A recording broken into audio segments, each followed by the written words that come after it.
Dimanche 3 août, à l'occasion de la commémoration du centenaire de la Première Guerre mondiale, une centaine de jeunes Français et Allemands ont remis au président des deux pays un message de paix. Un jeune Français et une jeune Allemande ont chacun lu ce message dans leur langue maternelle. Ce témoignage de volonté de paix a été réalisé par 25 messagers. Diana était l'un d'eux. Nous sommes chargés d'interroger tous les jeunes de la rencontre de l'Office franco-allemand de la jeunesse. Qu'est-ce qu'ils pensent de l'avenir des relations entre la France et l'Allemagne dans 100 ans? Qu'est-ce que ça signifie pour eux, la paix? Afin d'élaborer ce message, les jeunes âgés de 16 à 22 ans se sont réunis durant 4 jours. Ils ont été sensibilisés au sujet de la Première Guerre mondiale et de sa mémoire et ont pu visiter des lieux de commémoration.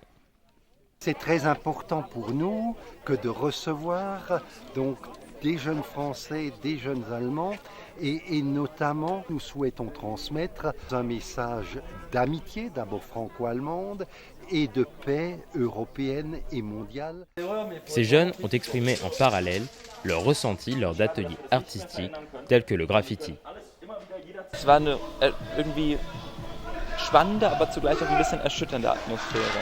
Dass dann auch junge Menschen das machen, die vom Krieg ja überhaupt nicht betroffen waren, dass die da zusammenkommen und da sich darüber austauschen, ist, glaube ich, sehr wichtig, damit man das so ein bisschen als Präventionsarbeit sehen kann, dass es nicht nochmal passiert.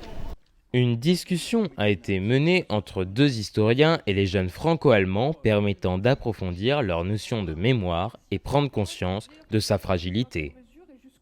On peut dire que les gens qui sont aujourd'hui au pouvoir, donc ceux qui ont un certain âge, sont des piliers de la transmission de la mémoire. Donc en France, elle est très très répandue par cette génération-là. La question qui va se poser, c'est pour les plus jeunes générations, comment est-ce que les choses vont se faire? Parce qu'il y a deux choses qui ont disparu.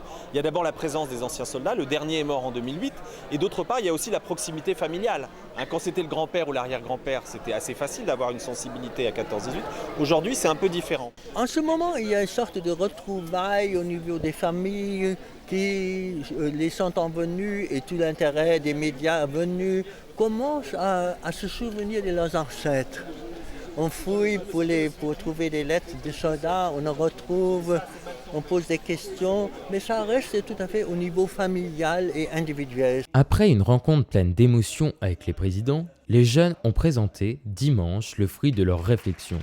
Bilan de la rencontre avec Emmerich, très actif dans les échanges franco-allemands. Je ne repars pas forcément changé, différent oui, différent au niveau de mon approche interculturelle, au niveau de mes connaissances aussi, au niveau de l'histoire, au niveau de la mémoire, ce trait de mémoire qui peut être, comme les historiens l'avaient dit, différent selon nos façons de penser. Défi réussi pour l'Office franco-allemand pour la jeunesse OFAGE, organisateur de cet événement interculturel qui s'inscrit dans leur philosophie. Man kann doch kaum sich erinnern, was war vor 30 Jahren, vor 40 Jahren, ne? Und dann 100 Jahren. Aber wie es trotzdem jetzt ganz aktuell lebendig wird, wie man merkt, ja, es betrifft den einzelnen jungen Menschen. Ich bin wirklich sehr bewegt. On voit bien que la paix n'est pas une évidence, elle n'est jamais définitivement acquise et qu'il faut réinvestir à chaque génération pour les accompagner à prendre conscience de l'importance de la relation entre la France et l'Allemagne pour l'Europe. Les jeunes Français et Allemands travaillant ensemble ont montré l'exemple. C'est aux hommes politiques maintenant de le suivre et de préserver la paix.